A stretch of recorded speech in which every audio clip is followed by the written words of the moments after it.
How to become successful in network marketing.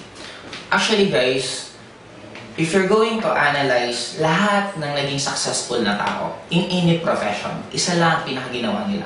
They spend most of their time na ginagawa yung field na yun. Halimbawa, basketball player ka. Si Michael Jordan, bakit naging magaling na basketball player? Kasi siya yung pinakaunang dumarating sa practice nila at siya din yung pinakalas na umaalis sa practice nila. Michael Jackson, bakit naging Michael Jackson? Kasi imagine mo, sinacrifice yung pagiging bata. Si Michael Jackson mismo, hindi niya naranasan maging bata. For the rest of his life, ang ginagawa is music, dance, yun ang ginawa niya. Just like in global, with network marketing, marami sa atin na gustong yumaman dito. Pero hindi mo to gagawin araw-araw. Hindi mo to isa sa buhay. Hindi mo to gagawin part ng buhay mo. Of course, hindi mo rin talaga mararating ng lahat ng tao na naging successful dito. Ako, naalala ko dati nung nagsisimula ako, wala akong ibang iniisip bago ako matulog, bago ako gumising. Ultimo panaginip ko is lahat networking.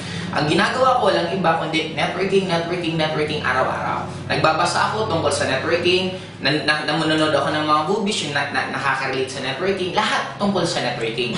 Kaya kung gusto mo mag-networking, tapos ikaw yung tipong tao na nagkakaroon ka ng choice.